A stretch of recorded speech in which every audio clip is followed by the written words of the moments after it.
ये डेमोलेशन है, ये तबाही और बर्बादी है, ये बैट बॉल नहीं है, इंडिया बॉल है। ये इंडिया ने वो दिखा दिया क्रिकेट जो बैट बॉल भी नहीं खेलती। इंग्लैंड को मेरे ख्याल से आज तक किसी ने इतना ठोका नहीं होगा इतनी यंग एज पे जितना जायसवाल ने मारा है। इंग्लैंड इंडिया आई है तब मारा है, ये इंग्लैंड गया है तब मारा है, लगातार इंग्लैंड को ठोकता रहता है जायसवाल। वो तो मतलब यानी इतना मैच्योर वो लड़के खेलते हैं कि जो काफी अरसे से अपनी टीम से क्रिकेट खेल रहे हो, टेस्ट क्रिकेट बहुत खेल रहे हो या फर्स्ट क्लास क्रिकेट उन्होंने बहुत खेली हो। अनबिलीवेबल परफॉर्मेंस, अनबिलीवेबल बैटिंग, मजा आ रहा देखने का। जायसवाल ने जैसे बैटिंग की, जायसवाल जो जैगवार इनिंग खेल रहा है, असल में तो मैं आपको बताऊं जो इनिंग खेली है उस बच्चे ने, आज जो अपर कट दिया जायसवाल ने बर्बाद कर दिया। जायसवाल वही हम जो पिछली वीडियो में बात कर रहे थे कि भाई जायसवाल की सीरीज में पहले मैच में बड़ी बेहतरीन शानदार परफॉर्मेंस आई थी, फिर बीच में काफी फीका फीका रहा, but this is the time. पहले इनिंग्स में भी नहीं आई बारी।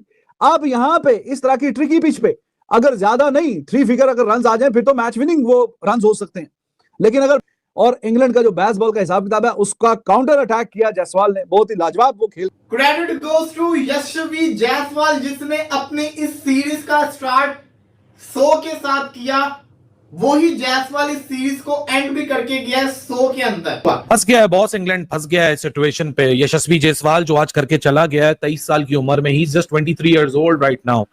छठी टेस्ट 100 जिसमें से 2 सेंचुरीज डबल 100s हैं। यशस्वी जायसवाल फिर एक दफा उस सिचुएशन में खड़ा हुआ है और बताया इंग्लैंड को कि भाई तुम लोगों को सताना मेरी फितरत में शामिल है, मेरे खून में शामिल है। वो एक यंग लड़का जिसने इतनी क्रिकेट ही नहीं खेली हुई, उसने रिस्पॉन्सिबिलिटी ली, उसने परफॉर्म जो है वो किया। मैं ये सिर्फ कह रहा हूं कि देखें हमारे यंगस्टर जो पाकिस्तान के हैं उन्होंने भी परफॉर्म किया है थोड़ा बहुत, ऐसा नहीं है, लेकिन मैं सिर्फ ये कहता हूं कि उनके प्लेयर्स जिस तरीके से क्रिकेट खेलते हैं वो अटैकिंग क्रिकेट खेलते हैं। ऐसा लग रहा था कि आकाशदीप जो वो रगड़ रहा है इंग्लैंड को, हर एंगल पे वो शॉटें मार रहा था, हर जबरदस्त किस्म की वो शॉट मार रहा था और वो तरस रहे थे कि किसी तरह आकाशदीप का विकेट मिल जाए। मतलब मुझे तो ऐसा लगा कि जायसवाल से ज्यादा इंपॉर्टेंट विकेट इनको जो आकाशदीप का लग रहा है। इंडिया ने टारगेट इतना ज्यादा बना लिया है कि अब इंग्लैंड को ये टारगेट अगर चेज करना है तो वो इस मैदान का रिकॉर्ड टारगेट चेज करना है। अरे जायसवाल को देखो, हीरा है हमारा।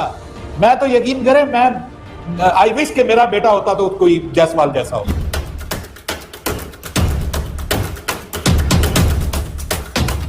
नमस्कार दोस्तों, यशस्वी जायसवाल के शानदार शतक की मदद से इंडिया ने इंग्लैंड के खिलाफ 374 रनों का टारगेट रख दिया है, जो कि पहाड़ चढ़ने से कम नहीं है। सेकेंड इनिंग में इंडियन बैट्समैन ने जिस तरह की बैटिंग की है वो देखते ही बनता है। पहले तो आकाशदीप, फिर बाद में रविंद्र जडेजा और वाशिंगटन सुंदर ने जिस तरह के हाथ दिखाए हैं और शतक लगाए हैं वो भी काबिले तारीफ है। अब तो ये देखने की बात है कि इंडियन बॉलर्स क्या करते हैं। जैसा कि आपको पता हो कि इंडिया को सिर्फ 8 विकेट चाहिए ये टेस्ट मैच जीतने के लिए। यहाँ से अगर इंग्लैंड को जीतना है तो उसे ओवल टेस्ट में रिकॉर्ड रन चेज करना पड़ेगा। इन्हीं सब बातों को लेके पाकिस्तान मीडिया और वहां के एनालिस्ट जो हैं रो धो मचाए हुए हैं कि कैसे इंडियन बल्लेबाज जो कि इतने यंग हैं इंग्लैंड जैसे मुश्किल वेन्यू पे बल्लेबाजी कर पा रहे हैं, वहीं उनके जो यंगस्टर हैं वो कहीं भी टिक नहीं पाते हैं। और क्या विशेष बातें हुई आप खुद डिबेट में देखिए। यार इनके तो बॉलर्स भी बल्लेबाज हैं। इतनी खतरनाक विकेट है जहां पे 2 दिन के अंदर तीसरी इनिंग्स आ गई है। उस विकेट के ऊपर एक नाइट वॉचमैन इंग्लैंड को रुला दिया। एक चीज मैंने आज समझनी है कि इंडिया के जो प्लेयर्स हैं, जो नए प्लेयर्स आते हैं, उसमें क्या ऐसी खासियत है कि जो भी नया प्लेयर आता है वो रन करने लग जाता है। ऐसी फीलिंग आ रही है कि पाकिस्तान भी उसे थोड़ा बहुत कुछ सीख कर तो आगे इंग्लैंड के खिलाफ ऐसी कोई परफॉर्मेंस ले सकता है। अल्लाह करे कि वो पाकिस्तान जो है वो इस तरह की हरकतें और इस तरह की परफॉर्मेंसेस सीखे। वो बैटिंग जिस तरीके से कर रहा था, बॉल ब्रेक हो रहा है, उसकी रिस्पेक्ट दे रहा है, जहां ऑफ स्टंप से बाहर बॉल रहा है वो कोई बॉल नहीं छोड़ रहा। इसका मतलब क्या है कि वो टेस्ट क्रिकेट के हिसाब से भी खेल रहा है, वो आजकल के क्रिकेट के हिसाब से भी खेल रहा है। इंग्लैंड इस तरफ देखा जाए तो एक तरह से पूरी तरह से इस मैच से बाहर होता जा रहा है। इसका क्रेडिट जाता है भारतीय टीम को, क्योंकि इंग्लैंड को वो करना है जो आज तक नहीं हुआ। कि वो एक यंग लड़का जिसने इतनी क्रिकेट ही नहीं खेली हुई, उसने रिस्पॉन्सिबिलिटी ली, उसने परफॉर्म जो है वो किया। मैं ये सिर्फ कह रहा हूं कि देखें हमारे यंगस्टर जो पाकिस्तान के हैं उन्होंने भी परफॉर्म किया है थोड़ा बहुत, ऐसा नहीं है, लेकिन मैं सिर्फ ये कहता हूं कि उनके प्लेयर्स जिस तरीके से क्रिकेट खेलते हैं वो अटैकिंग क्रिकेट खेलते हैं, वो बैट बॉल को रिस्पेक्ट नहीं देते, वो जाते हैं, वो रन्स बनाने की जो है वो कोशिश करते हैं। कौन सा जायसवाल ने कोई 50 रन कोई 25 बॉलों पे किए, उसने भी 80 कुछ बॉल्स पे उसने 50 किए, 100 रन भी कुछ काफी बॉल्स पे किए हैं। लेकिन आप ये देखो कि वो जो बैट बॉल उस पे जाता है, हम यहां ये सोचते हैं। अच्छा, मुझे कुछ लोगों ने कमेंट किया, यार आप पाकिस्तान के प्लेयर्स के पीछे, मैं पाकिस्तान के प्लेयर्स के पीछे इस वजह से पड़ा रहता हूं, एक तो उनको सिलेक्शन ठीक नहीं होती, दूसरा वो जब खेलने आते हैं उनको इतने इतने मौके मिल चुके होते हैं, उसके बावजूद भी वो सेल्फिश क्रिकेट खेल रहे होते हैं, वो टेस्ट क्रिकेट सेल्फिश खेल रहे होते हैं।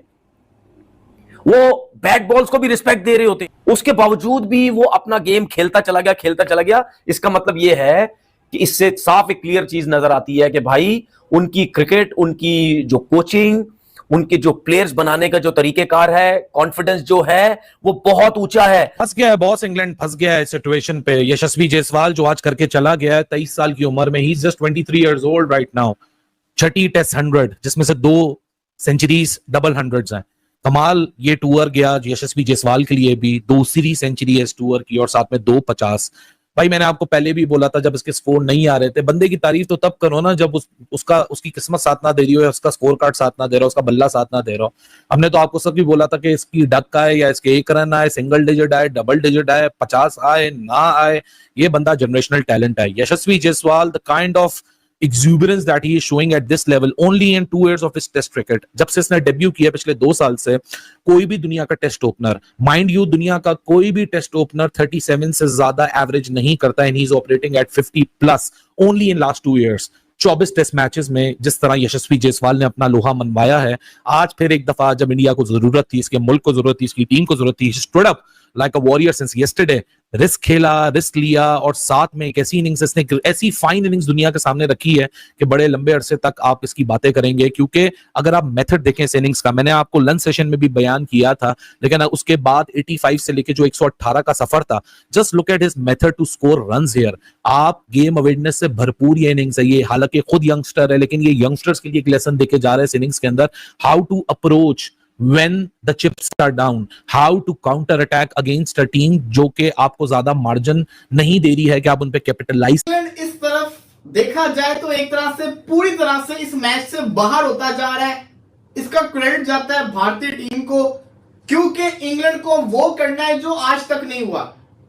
इंग्लैंड को ओवल के अंदर, दी ओवल लंदन के अंदर हाईएस्ट टारगेट चेस करना पड़ेगा। जी हां, क्रेडिट गोज टू यशस्वी जायसवाल, जिसने अपने इस सीरीज का स्टार्ट 100 के साथ किया। वही जायसवाल इस सीरीज को एंड भी करके गया 100 के अंदर। यह कहा जाता है कि जिस प्लेयर ने लॉर्ड्स और ओवल के अंदर सेंचुरी मारी, उस प्लेयर को हाई रेटेड समझो, वो प्लेयर बड़ा शानदार है। क्योंकि ये 2 ऐसी जगह है जहां पे इंग्लैंड में सबसे ज्यादा बॉलर्स को मदद मिलती है इन 2 कंडीशंस के अंदर। और जायसवाल का आप जरा रिकॉर्ड देखिए, जायसवाल के लास्ट 3 100 आपको पता है कहां कहां आए हैं। ये वाला 100 आया दी ओवल के अंदर इंग्लैंड, इससे पिछला 100 आया लीड्स के अंदर, उससे पिछला 100 आया पर्थ के अंदर। 6 सेंचुरीज ये बंदा मार चुका हुआ है, 118 मार के जाता है। अगर आप ऐसे खिलाड़ी का कैच छोड़ोगे तो फिर तो वो ये करेगा। और आप देखिए उसकी इनिंग्स भी बड़ी शानदार थी। हैमस्ट्रिंग का उसको इश्यू चल रहा था, उसको जिसको कहते हैं ना टांग में प्रॉब्लम हो रही थी, उसके बावजूद वो खेल रहा था। और इस वक्त भारतीय टीम 304 के ऊपर 6 विकेट के नुकसान के ऊपर है। 304 मतलब कि 280 तकरीबन कितने की लीड होगी, इतने की लीड समझे।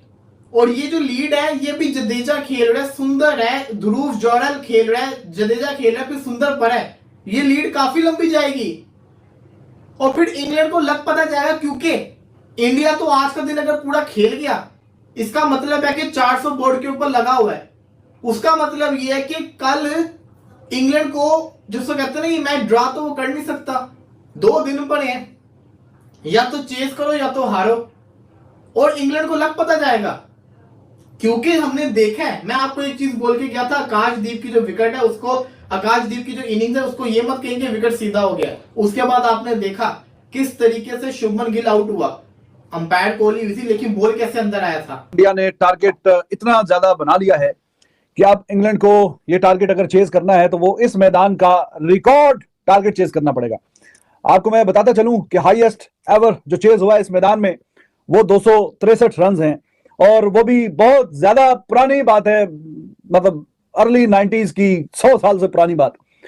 तो ये जो मैदान है इसमें जैसे मैंने आपको बताया था कि 70% वो टीम जीतती है जिसने पहले बैटिंग की हो। इसके बावजूद कि England they one the toss but they decided that they will ball first.